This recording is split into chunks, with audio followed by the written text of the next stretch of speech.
Vamos a comenzar, hermanos, ahí en el libro de los Hechos, en el capítulo 12. Libro de los Hechos, capítulo 12.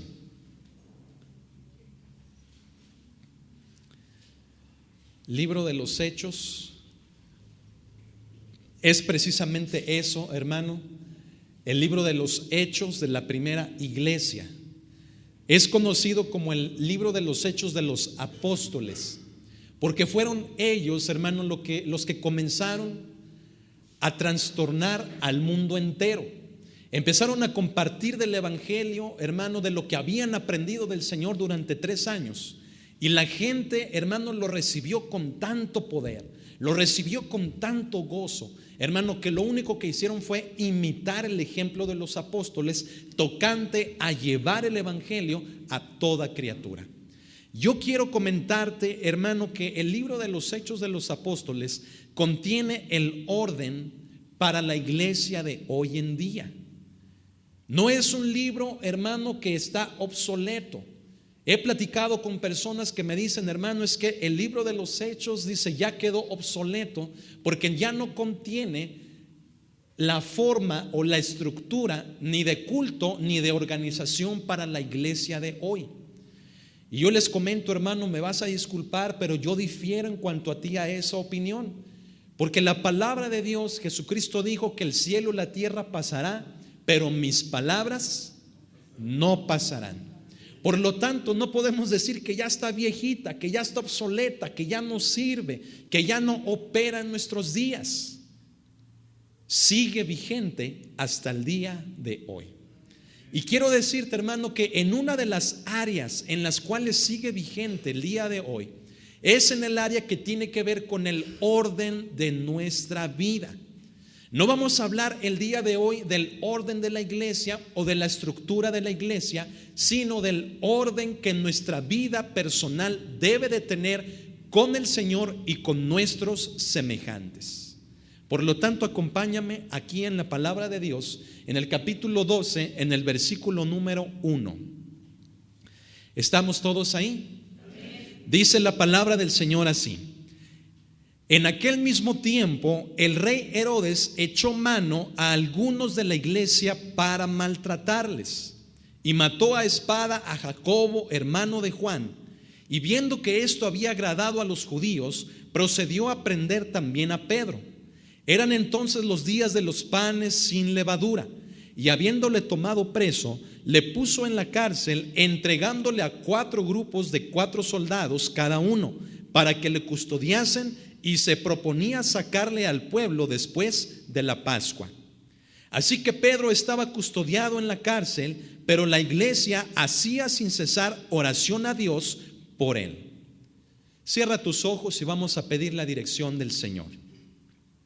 Dios, en este momento queremos pedir tu dirección, que nos recuerdes las palabras, Señor, del Maestro, y que podamos aprender, Señor, en este día, pero sobre todo poner en práctica, Señor, lo que aprendamos. Te damos a ti las gracias, Señor, por todo cuanto tú haces, Señor, y tuya, Señor, es la iglesia. En el nombre de Jesús te damos a ti las gracias, Padre. Amén. Dice la palabra de Dios, hermanos, que el rey Herodes tenía un propósito muy específico que hacer para detener a la iglesia. Pon mucha atención. Lo que él quería hacer, hermano, era detener que el cuerpo de Cristo siguiera avanzando, anunciando el evangelio del Señor. Él veía cómo representaban para él una amenaza. Y yo me pregunto, ¿cómo puede un rey, hermano? ¿Cómo puede una persona en eminencia, una persona impuesta por otras autoridades, inclusive de carácter militar, tenerle miedo a un grupo de personas tan sencillas, a un grupo de personas tan corrientes, por así decirlo? ¿Cómo era posible que una persona en un puesto de tan grande autoridad como era el ser un rey le tuviera miedo a un puñado de personas que no ostentaban cargos, que no tenían posesiones, que no tenían ni inclusive estudios ni riquezas por las cuales pudieran desafiar el trono de esta persona? ¿Qué era, hermano, lo que a este rey le hacía tener miedo? Era muy simple. Lo que este rey temía, hermano, era que el pueblo dejara de estar del lado de él y se pusieran del lado de otro rey. ¿De cuál rey? ¿Cuál rey anunciaban estas personas de las cuales él temía? ¿A quién era esta persona de las cuales el rey Herodes decía: les voy a tapar la boca de una o de otra manera para que la gente no se convierta a ese rey? Hermano, nada más y nada menos que nuestro rey Jesucristo. Eran personas sencillas, no eran personas, hermano, con cargos de autoridad. No eran personas eminentes, no eran personas que tuvieran responsabilidades en el gabinete del rey. Eran personas, hermano, del vulgo. Eran personas de la calle, gente que comerciaba en los mercados, gente, hermano, que vivía en sus casas de una manera tan sencilla, pero que tenían una palabra de poder que podían hacer temer aún el mismo trono del rey que la gente decía tener. Hoy en día, hermano, creo sin duda que a todo cristiano nos hace falta tener ese tipo de palabra en nuestra persona. Hoy en día nos enfrentamos a principados, a potestades, a gobernadores de las tinieblas de este siglo, a huestes espirituales de maldad en las regiones celestes. ¿Y cuál es, hermano, la palabra que sale de tu boca que represente la autoridad que los haga temblar a ellos? ¿Te has preguntado si tú tienes esa palabra de autoridad? ¿Te has hecho la pregunta? ¿Has mirado en tu interior, hermano, si lo que tú hablas puede hacer temer al mismo trono de Satanás? Que la palabra que tú des de tu boca, hermano, haga que los cimientos del trono del diablo se sacudan.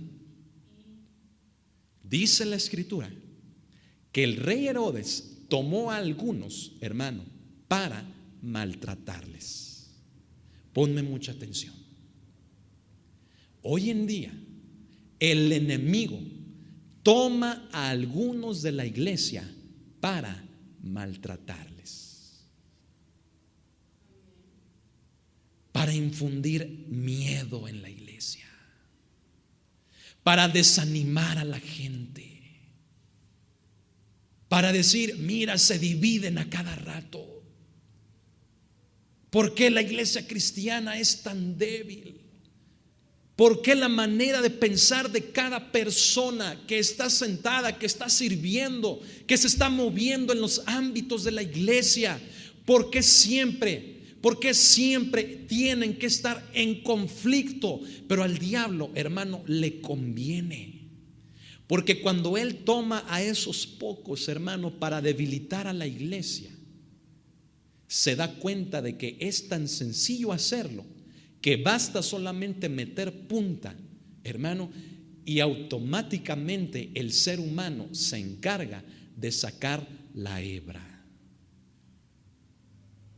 Como seres humanos, hermano, lo hemos dicho una y otra vez, somos tan complejos, tenemos una gran cantidad de enseñanzas que nos generan ciertas emociones, y cuando estas emociones entran en conflicto con las emociones de otra persona, se crean conflictos tan tremendos que el resultado no es la edificación de la iglesia, sino la destrucción de la iglesia. Yo quiero pedirte, hermano, que en este momento tú abras tu corazón y comiences a ver la obra que el rey Herodes quería hacer como la misma obra que nuestro enemigo Satanás quiere hacer hoy en día. Hoy en día, hermano, viene la prueba al cristiano, viene la necesidad, viene la carencia, viene la situación complicada al cristiano. Y quiero decirte, hermano, que si tomamos como ejemplo el caso de estas personas, debiéramos, en lugar de estarnos lamentando, en lugar de estarnos peleando, en lugar de estarnos criticando, en lugar de estarnos juzgando, debiéramos, hermano, de estar cobrando ánimo en lo que vemos que les pasa a nuestros hermanos para predicar la palabra de Dios. Hermano, a mí me sorprende que todo lo que le pasaba a la iglesia, ¿sabes en qué redundaba? En la predicación del evangelio. Si algo le pasaba a la hermanita, si algo le pasaba al hermano, si algo sucedía, hermano, a una familia de la iglesia, lo que la iglesia hacía era fortalecerse más y decir: ah, mugroso diablo, ¿crees que nos vas a ganar? Tumbaste a una familia, vamos a ganar dos. Tomaban ánimo, hermano, estos hombres sencillos, porque sabían que un rey puesto por el hombre no podía ocupar el trono de sus vidas. Y yo quiero decirte lo siguiente, hermano: el problema, la necesidad, lo que tú estás enfrentando, hermano, muchas veces sí ha ocupado el trono de tu vida. Esa es la realidad. Sí lo ha hecho. La desesperación te ha gobernado. La ansiedad, estás en las noches sin poder dormir, pensando en lo que tienes que hacer el día de mañana, cómo proveer, cómo pagar, cómo resolver tus problemas. Tienes problemas con tus hijos y no puedes dormir a causa de eso. Estás agobiado, hermano, por tantas cosas que Cristo en tu corazón se va empequeñeciendo, hermano, hasta que muchas veces desaparece. ¿Por qué? Porque hemos permitido que un Herodes destrone al rey que realmente debe de estar en nuestro corazón. Lo hemos permitido. La comodidad, los lujos, las posesiones, los bienes, el estilo de vida, la riqueza, el trabajo, la necesidad, la carencia, el problema, las malas relaciones familiares, la desesperación, la ansiedad, la confusión, la falta de dinero, el no saber qué elegir, el no saber qué hacer, el no saber cómo reaccionar, ha tomado el trono de nuestro corazón. Hemos permitido que un Herodes, hermano, nos maltrate a tal grado que en lugar de que nos impulse a salir adelante, hermano, nos amedrente al grado de muchas veces no buscar de Dios. Y si lo hacemos como personas deprimidas, lo hacemos como personas desanimadas, lo hacemos ya sin vida, lo hacemos sin chiste, hermano, sin chispa en nuestro corazón. ¿Por qué? Porque el enemigo, hermano, se ha encargado de atemorizar a tal grado nuestros corazones que lo que primero que viene a nuestra cabeza es renegar de Dios, alejarnos de Dios, decir: Señor, ¿por qué permites que esto me suceda? Decir: Señor, mira dónde estuve, mira dónde estoy, ¿qué va a ser de mí el día de mañana? Hermano, la obra de Dios es buena y es perfecta.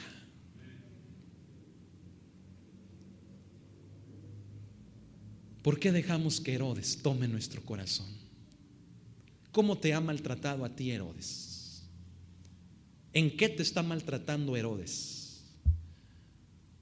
Mugroso Herodes, ¿verdad, hermanos?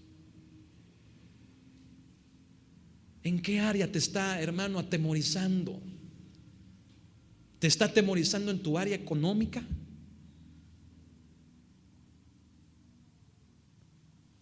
¿Te está atemorizando, hermano, en el área familiar?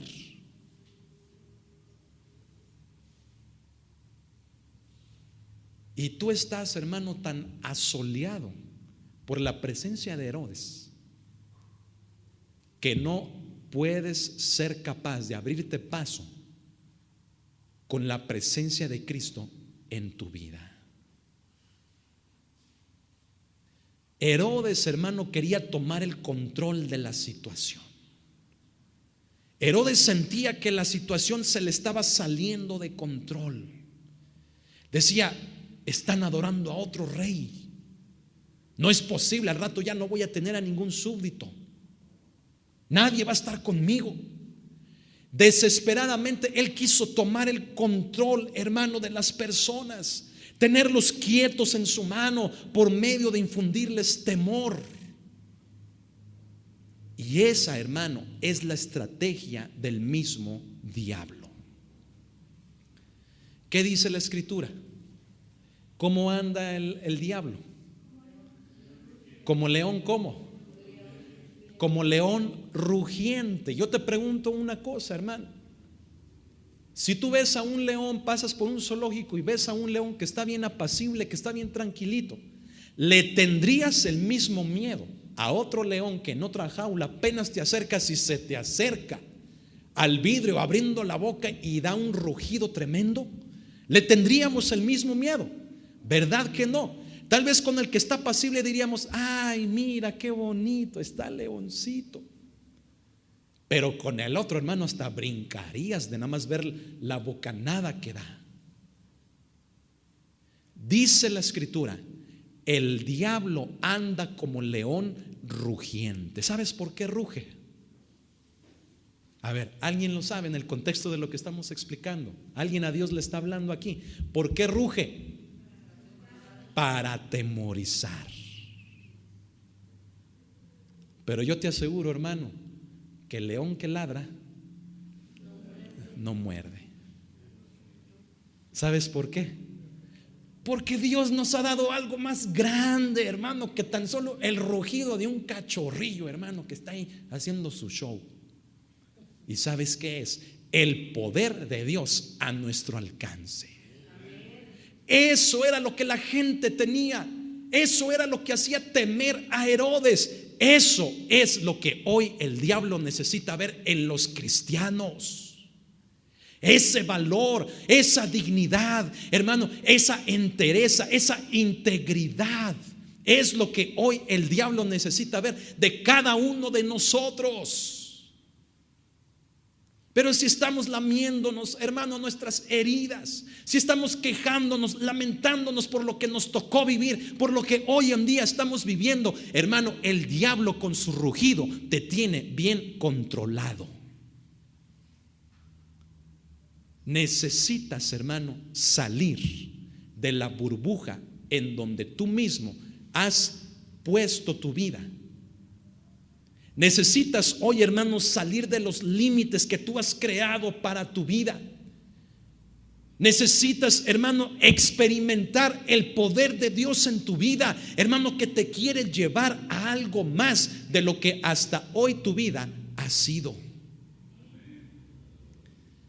Hermano, yo me sorprendo de tanta gente que yo he conocido que cómo ha experimentado el poder de Dios en su vida, que ha hablado en lenguas, que ha hecho milagros, hermano, que ha profetizado, hermanos, que ha evangelizado, que ha traído gente a la iglesia, pero hoy pareciera, hermano, que están atemorizados. ¿Dónde están? ¿Dónde están? ¿Dónde está la voz de profeta? ¿Dónde está la voz de evangelista? ¿Dónde está, hermano, la capacidad de orar por las personas y que sanen? ¿Dónde está, hermano, aquella persona que fuiste, que trajo gente a la iglesia? ¿Dónde estás, hermano? El diablo, aunque esté rugiendo, tú tienes la capacidad de un poder más grande para derrotarlo. Pero ¿dónde estás, hermano? Estás en tu casita, asustadito, temeroso. Es que ya no tengo la misma energía. Ya mis patitas ya se me empiezan a doblar. Ya no tengo el tiempo de antes, pastor. Ahora tengo que trabajar las 25 horas del día. Perdón, 26. Hermano, hay gente que quisiera que el día tuviera más de 24 horas. Las 24 no les alcanza. ¿Y dónde está el llamado de Dios en tu vida? ¿Dónde? Escuché un caso, hermano, que me dio mucha tristeza. Un hermano que aprecio mucho, ministro de alabanza. Tuvo que meterse a un trabajo, hermano, en el que entraba a las 6 de la mañana y salía a las 10:30 de la noche. Los domingos no trabajaba, pero como no le ajustaba, porque le descuentan su casa, los domingos los aprovechaba también para salirse a vender. Su pastor habló con él y le dijo: tú estás desapareciendo de la vista de tu familia por causa de mantener un trabajo que dices que necesitas, pero lo único que está haciendo es hacerte adquirir cosas innecesarias. ¿Saben por qué tenía que seguir trabajando así? Porque adquiría compromisos, o sea, deudas, que lo hacían que tuviera que trabajar así. ¿Saben qué pasó? No él, su esposa cayó en adulterio. ¿Saben cuál fue la reacción de él? Dijo: tú te diste ese gusto, ¿qué me impide a mí que yo también me lo dé? Ministro de alabanza, encargado de grupo de alabanza.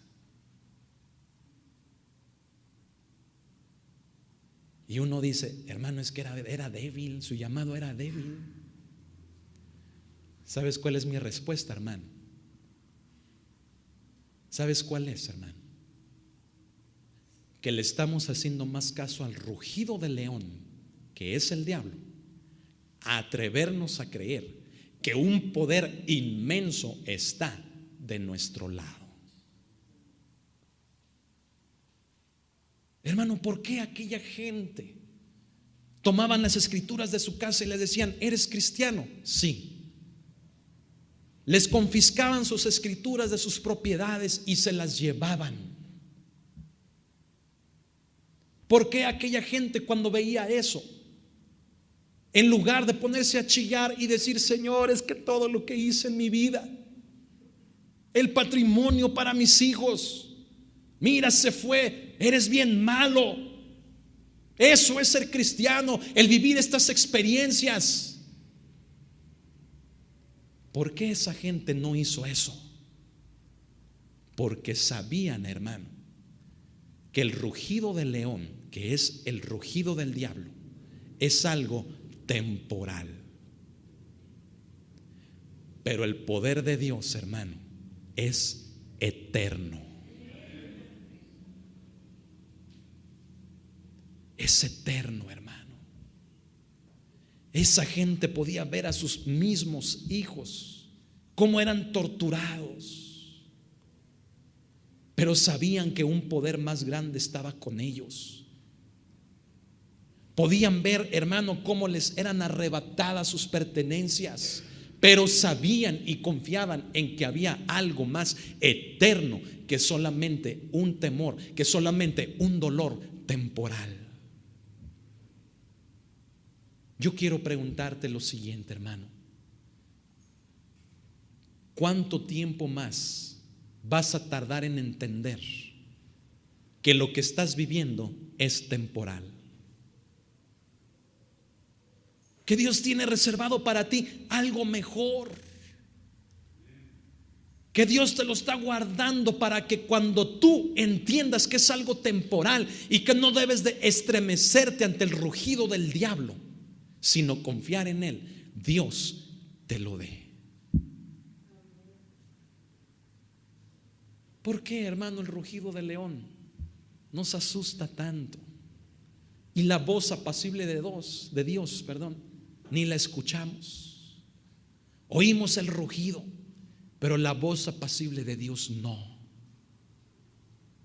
Porque estamos tan desesperados, estamos tan urgidos, porque estamos tan ansiosos, porque ya no sabemos qué hacer con las situaciones que se nos salen de las manos, que lo más fácil, hermano, es hacernos para atrás.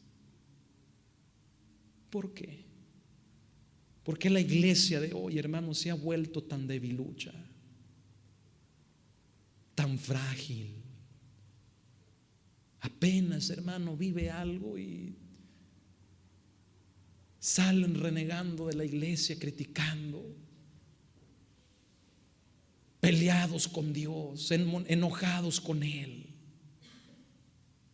Cuando todo lo que sucede, hermano, es para nuestro bien. El cristiano debe de crecer, debe de madurar, debe de entender, hermano, que no hay motivo por el cual uno pueda dejarlo a Él. Tenemos que entender, hermano, que aunque el cinturón nos apriete, no es motivo, hermano, para no asistir a la iglesia. Tenemos que entender, hermano, que aunque las cosas no salgan como queremos, no es motivo para quejarnos con Él y reclamarle. Es motivo, hermano, para que abras la boca y prediques el evangelio. Para eso es motivo, hermano. Toda la persecución, toda la tortura, todo el maltrato que la gente vivía, lo interpretaba así. El diablo me hizo, me voy a desquitar con él 2 veces. ¿Sabes cómo era el desquite? Ganándole las almas que el diablo creía tener en su poder. ¿Tú crees que el diablo no iba a estar desesperado? Que le dice a un Herodes: Herodes, agarra a unos de esa iglesia de Antioquía, asústalos, tortúralos, para que dejen de ganarme las almas a mí. ¿Cuál es el tapón, hermano, que Dios te ha puesto, que el diablo se ha encargado de ponerte en la boca?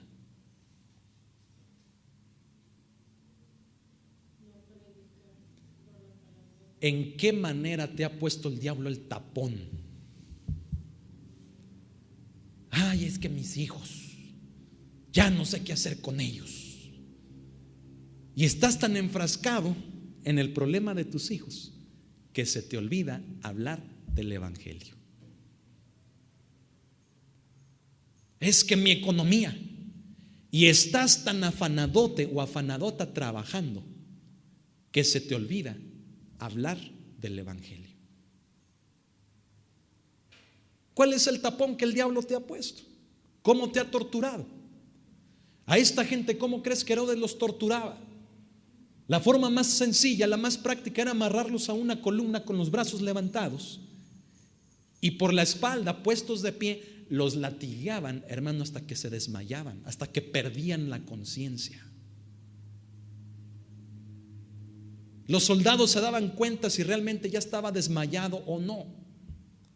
Así que seguían, hermano, hasta que reventaban toda la espalda de las personas.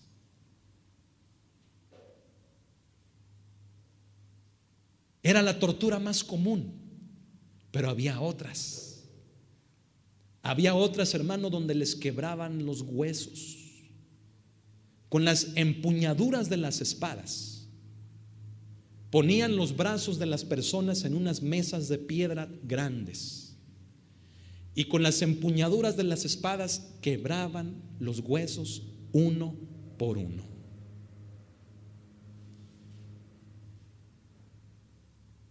¿Cómo es, hermano, la tortura que el diablo está utilizando para ponerte un tapón en la boca? Quítate, hermano, ese tapón con el poder del Espíritu de Dios. Dice la Escritura, verso 2: y mató a espada a Jacobo, hermano de Juan. ¿Sabes quiénes eran estos dos? Nada más y nada menos los que querían estar a la derecha y a la izquierda de Jesús. Eran los hijos de Zebedeo. Le dijeron: queremos estar a tu derecha y a tu izquierda. ¿Cómo ves, Señor? ¿Se puede? Ándale, mira, somos tus primazos. Y Jesús les dice: no, no se puede, pero lo que sí les ofrezco es mi copa y mi bautismo. ¿Cómo ven? ¿Lo quieren? Ellos dijeron: pues si es lo único que podemos obtener de ti, le dijeron: adelante, lo queremos. Y aquí Juan y Jacobo, hermanos, agarraron la copa y el bautismo. ¿Cómo? Muriendo. Entre los que agarraron, hermano, entre esa gente tan sencilla que tomaron como presos, iba Jacobo, uno de los 12 apóstoles. lo matan a filo de espada. ¿Qué crees que sintió Juan, su hermano?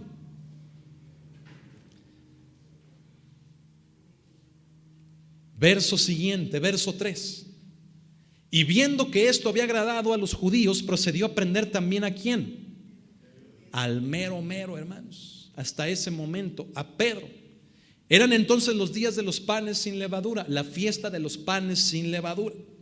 Y habiéndole tomado preso, verso 4, le puso en la cárcel, entregándole a 4 grupos de 4 soldados cada uno, para que le custodiasen, y se proponía sacarle al pueblo después de la Pascua. Ponme mucha atención, hermano. ¿Sabes qué era lo único que lograba Herodes al tener preso a Pedro, custodiado como lo tenía? ¿Sabes qué era lo único que lograba? Detener el avance de la iglesia. O sea, detener el avance del evangelio. Yo te pregunto, ¿cómo ha logrado el diablo detener el avance del evangelio en tu familia? ¿Cómo ha logrado el enemigo detener el avance, el progreso de las bendiciones de Dios en tu hogar? Herodes dijo: los 5 días que tenga yo aquí a Pedro son 5 días que la iglesia no va a predicar. El diablo sabe, con los 5 años que yo produzca problemas en la familia del hermano fulano de tal, son 5 años que voy a lograr que se desanime y que hasta se aleje de la iglesia cristiana. ¿Quiénes son tus custodios? A lo mejor tus custodios, ¿sabes quiénes son? Se va a oír feo, hermano, me vas a disculpar, pero a lo mejor tus custodios es tu misma familia. A lo mejor son tus propios hijos. A lo mejor son tus hermanos de sangre. ¿Quiénes son tus custodios? Aquellos, hermano, que te detienen de recibir, pero también de dar lo que de Dios tú tienes. Son tus custodios. Herodes lo entregó a 4 soldados, a 4 grupos de 4 soldados.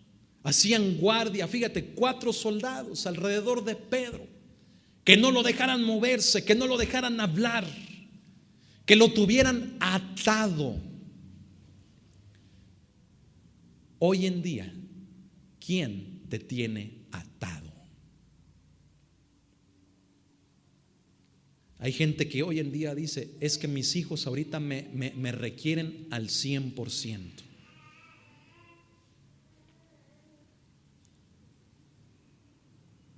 Y no digo que no, tus hijos merecen tiempo, sí. Pero ahí están los hijos que tú ves que no quieren cambiar su actitud, su comportamiento, que tú ves que no quieren y se convierten en tus custodios, y tu vida se está yendo por el caño igual que la de ellos. Y tú dices: es que son mis hijos, yo los parí, yo los crié, yo los eduqué, yo me despojé de un bocado para que ellos comieran. Pero no quieren seguir a Jesús, tan y punto.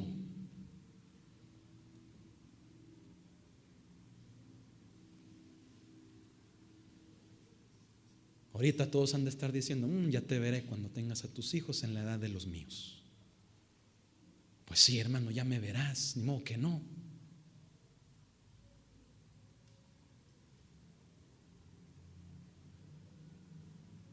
¿Por qué, hermanos, les cedemos el control de nuestras vidas a unos custodios que no quieren seguir a Dios? Bajita la mano, los mocosos, los chiquillos, los adolescentes, los jóvenes controlan nuestras vidas. Nos tienen bien agarrados, hermano. Saben cómo hacerlo. nos manipulan, nos mueven.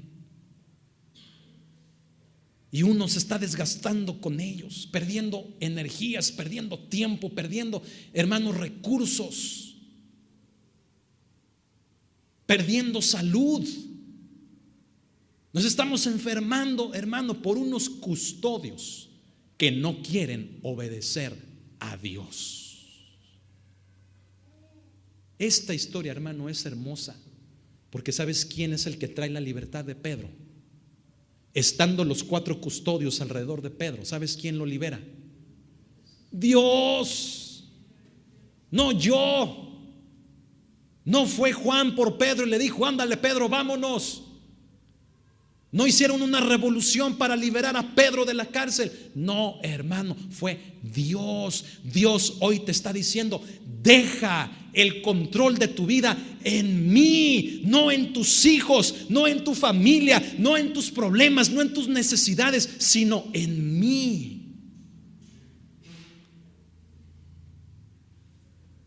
¿Nos estamos entendiendo, hermanos? Dice la palabra de Dios así. Así que Pedro, verso 5, estaba custodiado en la cárcel, pero la iglesia hacía sin cesar oración a Dios por él. Pon atención, hermano. Mira, la iglesia está haciendo oración por ti.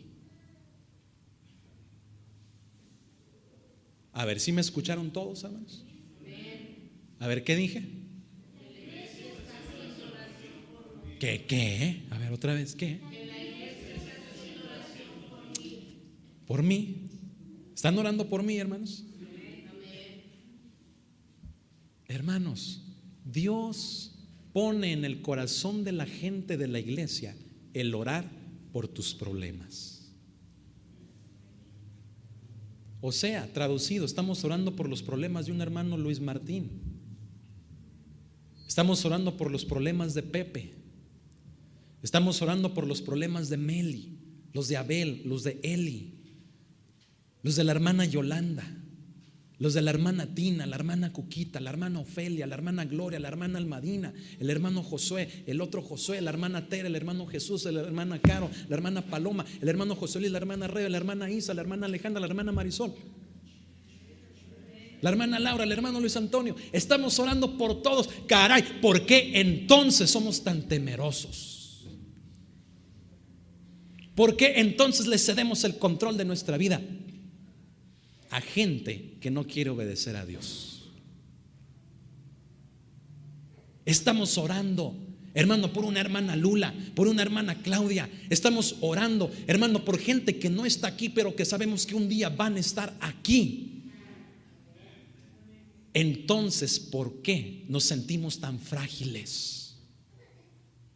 Yo me imagino a Pedro, hermano, sentado a lo mejor en una silla y alrededor sus 4 soldados que lo custodiaban. Y Pedro les jalaba los vestidos. Oye, tú ya conoces a Jesús. Y le daban un codazo en la boca que le tumbó los dientes. Y luego otra vez le jalaba la espada. Oye, quiero hablarte de Jesús. Y sáquese, le daban otro. Pero él no dejaba de insistir, él no dejaba de perseverar, hermano, porque sabía que la iglesia estaba orando por él. Y cuando la iglesia ora, ¿sabes quién está presente? Dios. Dios sabe, la iglesia sabe a qué te estás enfrentando.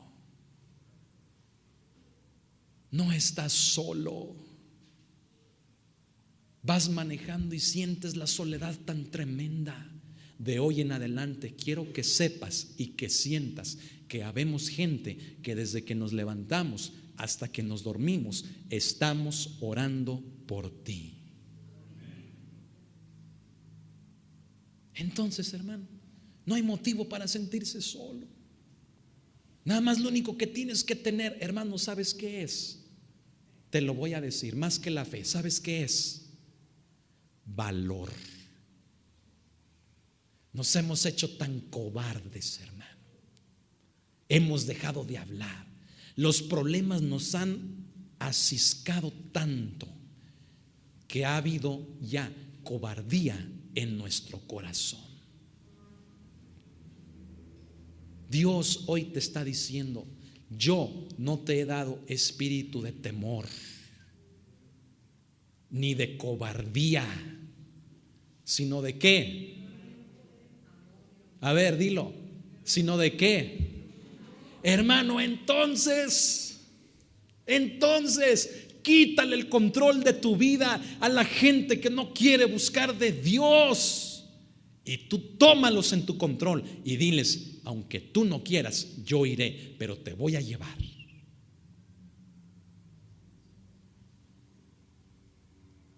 Hermano, necesitamos tener valor. Necesitamos, hermano, tener dignidad como cristianos. Mira, los problemas nos quitan la dignidad, nos quitan nuestro valor propio. Tienes que volverlo a recuperar.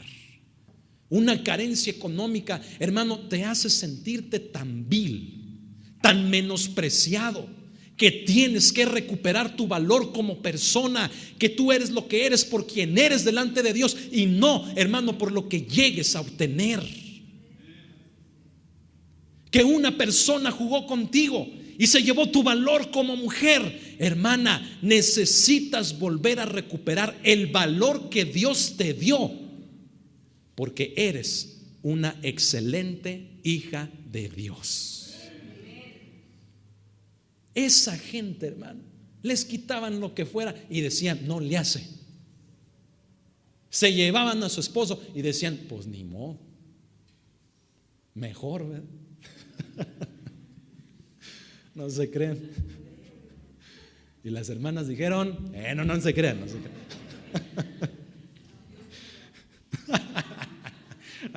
Está mejor esa, ¿verdad?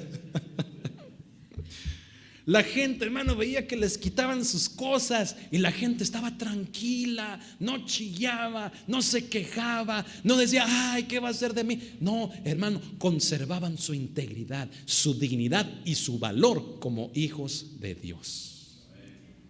Tranquilos, hermano. El cielo y la tierra va a pasar, pero sus palabras jamás. Amén. Verso 6, ponme atención, hermano. Uy, tengo un chorro de ganas de predicar, hermano. Imagínate. No te creas, ya nada más 5 minutos más y listo. Dice la palabra de Dios así. Verso 6. Cuando Herodes le iba a sacar aquella misma noche, primero, ¿sabes por qué lo iba a sacar? Porque, ponme atención, Herodes sabía que si mataba a Pedro ahí, sí se podía levantar un movimiento revolucionario, un movimiento civil en contra del gobierno. O sea, Herodes creía que los cristianos podían tomar las armas y destronarlo a él. Fíjate.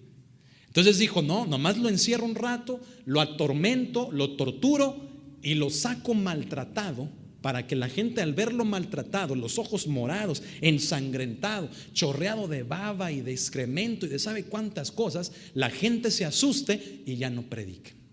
Esa era la tirada de Herodes. Entonces dice que esa misma noche estaba Pedro durmiendo, pon atención, entre 2 soldados, sujeto con 2 cadenas, y los guardas delante de la puerta custodiaban la cárcel. En total, ¿sabes cuántas personas estaban custodiando a Pedro? 4. 2 estaban con él, pero pon atención.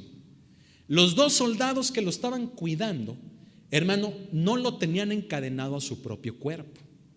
Lo tenían encadenado a unas argollas que se clavaban en los muros de las cárceles, de manera que solamente la destrucción de la cárcel, un terremoto, por ejemplo, o una explosión, pudiera arrancar esas argollas y Pedro las cargara. Eran grandísimas, y se las llevara cargando. Entonces los 2 guardias, hermano, imagínate, uno aquí, el otro ahí donde está el ventilador, y Pedro en medio. No estaban dormidos, lo estaban viendo. Por si fuera poco, afuera en la puerta de la cárcel había otros 2 guardias. por si alguien quería entrar por la puerta. Ellos la defendían para que no lo lograran. Había 4. Era de noche. Y ven lo que sucede. Verso 7. Y he aquí que se presentó ¿quién? Un ángel, no el ángel del Señor, sino un ángel del Señor. Y una luz resplandeció en la cárcel, y tocando a Pedro, ¿en dónde? En el costado, le despertó diciendo: levántate pronto.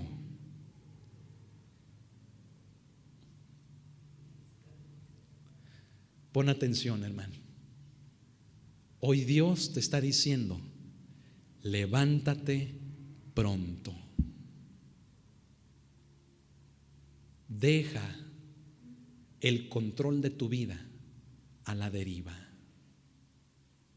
Deja el control de tu vida en manos de Dios, no de gente que ni siquiera sabe lo que quiere, no de gente que no teme a Dios, no de gente que se quiera acercar a Él. No, hermano, hoy Dios te dice: levántate pronto. Tu vida ha estado controlada por un amor que tú estás deseando, que estás buscando, y haces toda de tu vida, haces de tu vida, hermano, la búsqueda de esa persona, la búsqueda de ese amor. Hoy Dios te dice: levántate pronto, porque el control de tu vida debe de estar en mis manos. Hemos hecho de nuestra vida, hermano, un control ubicado en la necesidad, en la enfermedad, en los problemas. Y tu vida, hermano, va como trompo rebotando de un lado a otro, estrellándose, sufriendo.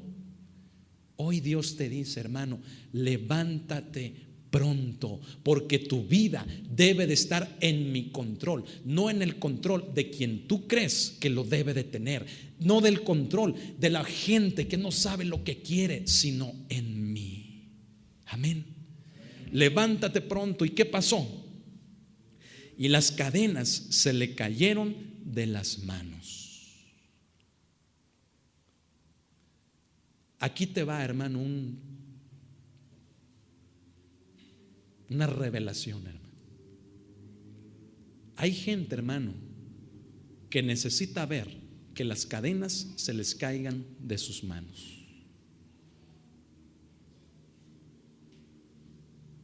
¿Sabes qué es esta predicación? ¿Sabes qué es? Es la voz de Dios que está tumbando las cadenas que te atan. Porque la voz de Dios te está diciendo: ya. Te está dando un zape y te está diciendo: ya. Yo quiero que te levantes. Yo quiero que me sirvas. Yo quiero que te enfoques en mí. Pero ya. Deja de estar haciendo, pensando, diciendo otras cosas que no es lo que yo quiero. En otras palabras, hermano, con este mensaje lo que Dios pretende es hacerte ver que Él te quiere quitar las cadenas, tus custodios.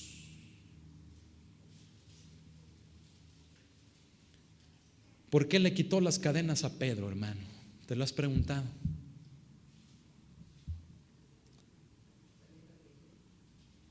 ¿Sabes por qué?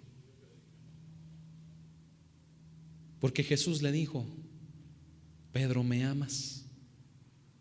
Y él le dijo: sí, Señor, te amo. Y Jesús se acerca y le dice otra vez: Pedro, ¿me amas? Sí, Señor, tú sabes que te amo. Y una tercera vez y le dice: Pedro, ¿me amas? Y le dice: Señor, ¿por qué me preguntas tanto? Tú sabes que te amo. Y le dice: entonces, si me amas, apacienta mi grey, mis ovejas. ¿Sabes por qué Pedro necesitó ver las cadenas caídas? Tuvo que ver las caídas, hermano, para poder creerle a aquel que lo iba a sacar de ahí. ¿Qué quiere decir, hermano, aplicado? Que tú tienes que creer en esta palabra. Que tú tienes que decir, de veras, es que de mi vida puedo hacer algo mejor. Puedo hacer algo más que la búsqueda de esto que siempre me trae problemas, me ata, me atemoriza, no me deja hablar, me quita mi libertad. En mi vida hay algo más de parte de Dios. ¿Cuántos lo creen? Hermano, de parte de Dios para ti hay algo más, hay algo mejor. Hermano, no importa lo que hayas perdido, lo que hayas dejado o lo que te esté costando, te aseguro que de parte de Dios hay algo mejor. Yo lo creo, hermano.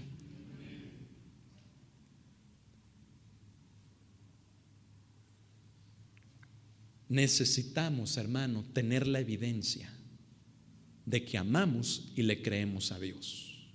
Por lo tanto, hazle caso a este mensaje que te dice que las cadenas se están cayendo. Verso siguiente. Pon atención, verso 8. Le dijo el ángel: cíñete y átate las sandalias. Y lo hizo así. Y le dijo: envuélvete en tu manto y sígueme. Hay un significado tremendo, hermano, en estas palabras.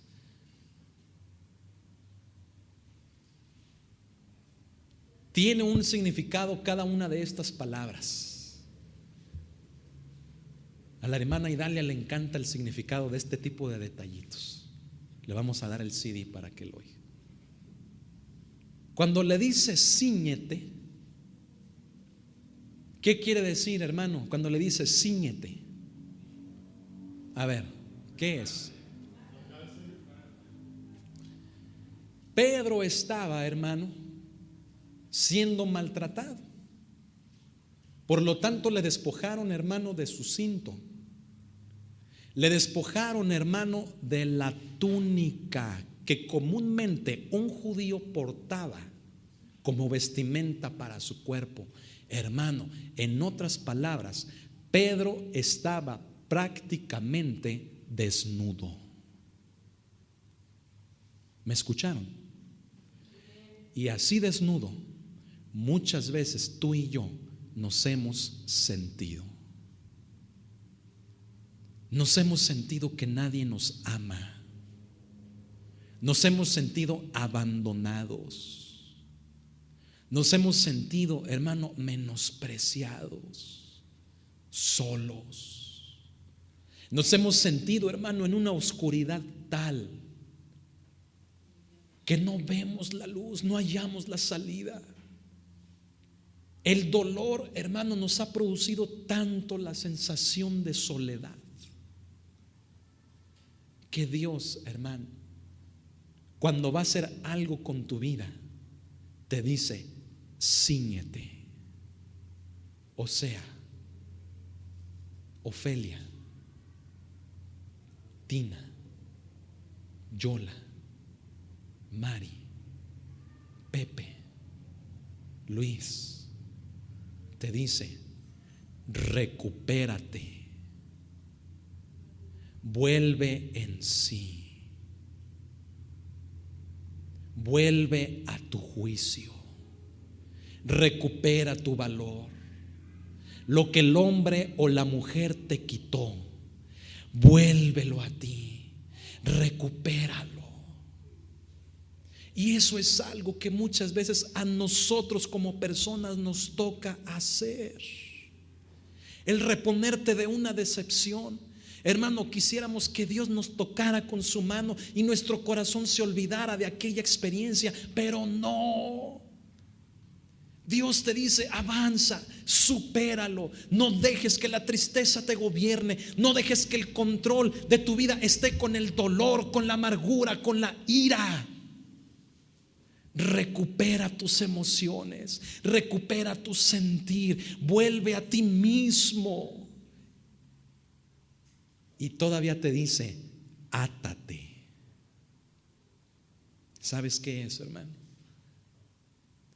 El atarse, hermano, implica el tener la voluntad, el carácter, la determinación para no permitir que nadie nos desnude.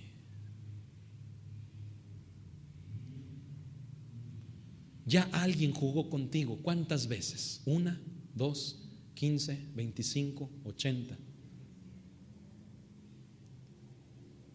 Átate para que esa persona, cuando nuevamente se presente y lo quiera hacer, te encuentre fortalecida. ¿Sabes qué hacían en la antigüedad? Y creo que hasta hoy en día lo siguen haciendo algunas personas que en la antigüedad se dedicaban a la lucha, como los gladiadores. ¿Sabes qué hacían? No salían a pelear desnudos, hermano.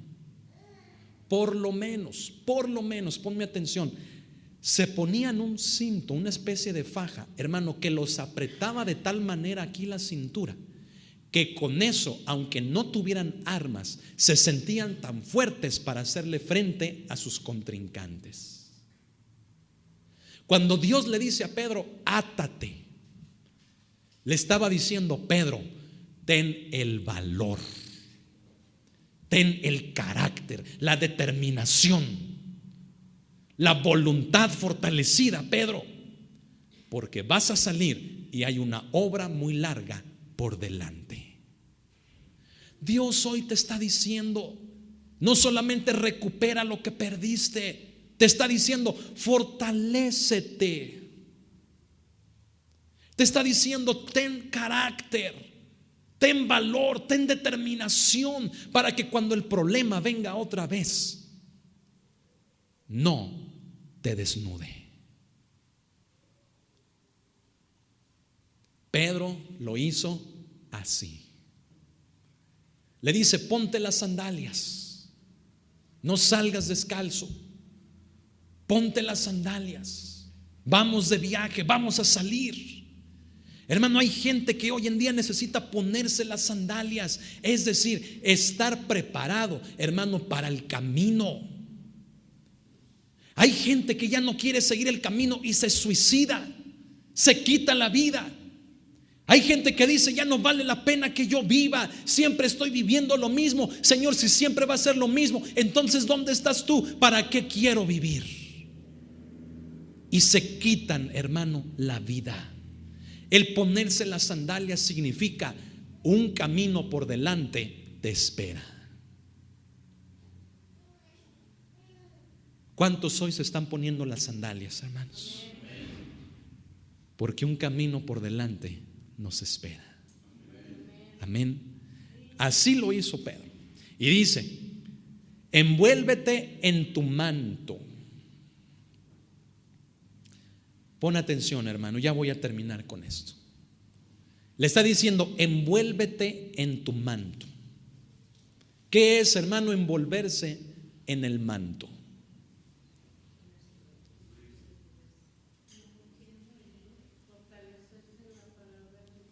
Ok, ¿y cómo logramos esa fortaleza en el Señor? Orando. Orando. De las 24 horas de tu día, ¿cuánto tiempo oras a Dios? Por lo menos será el diezmo de un día. Le dijo a Pedro: Pedro, allá afuera está haciendo frío, tal vez hasta vaya a llover sobre mojado, tal vez vaya a caer granizo donde ya está deshecho, donde hay desolación.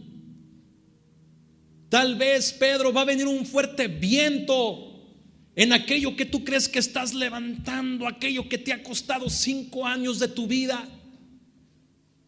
Tal vez, Pedro, te vas a topar con una tormenta allá afuera, pero si vas cubierto con tu manto, sobrevivirás, saldrás adelante, tendrás la victoria. Hay gente, hermano, que hoy en día le dice al Señor: Señor, ya no. Señor, ya entendí la lección. Señor, perdóname. Señor, haz mi camino más simple, más sencillo. Y Dios dice: espérate tantito, ya voy a acabar. Ya voy a acabar. Aguanta. Y ahí donde ya había charco y estaba bien mojado, hermano, empieza a granizar.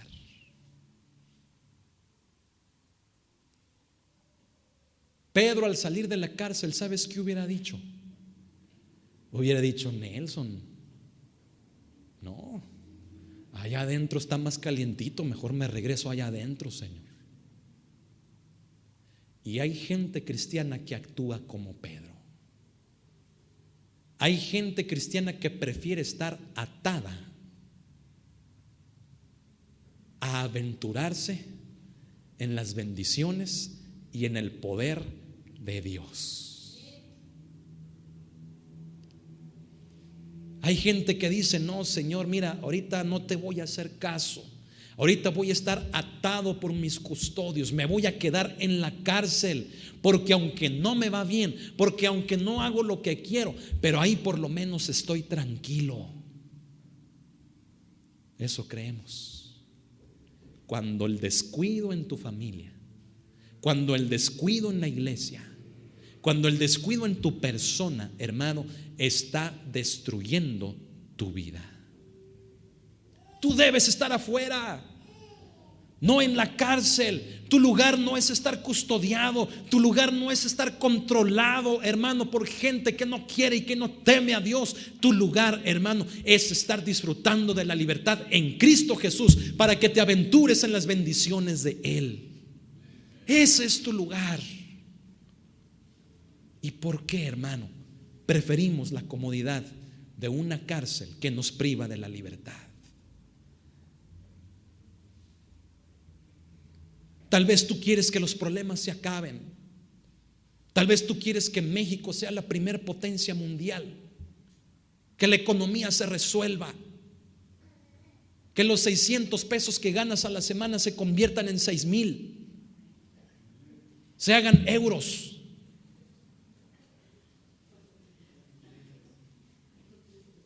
Tal vez, hermano, tú lo que quieres es dejar que te duelan los huesos.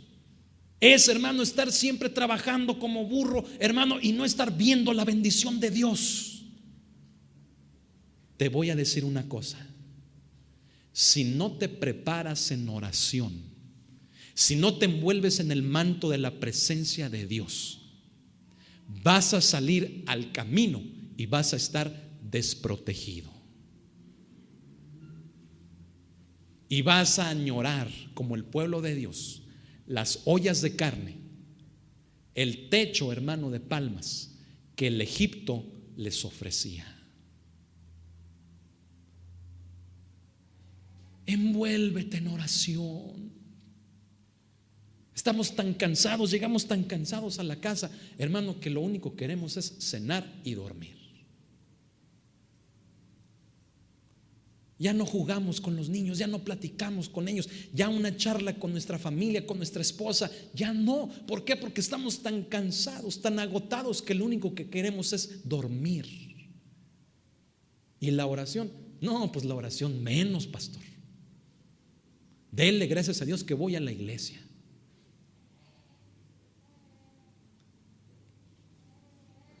Esas migajas le damos a Dios. Creo que Dios, así como nos hizo complejos, también nos ha hecho, hermano, con la consistencia para que aguantemos.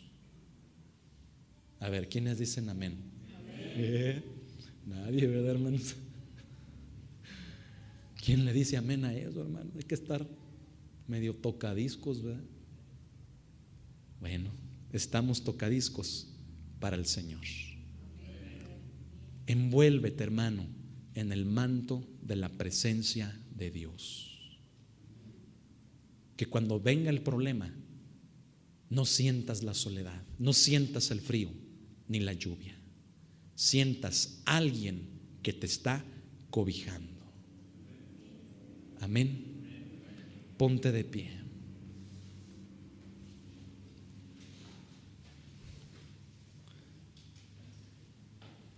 Le vamos a dejar hasta ahí.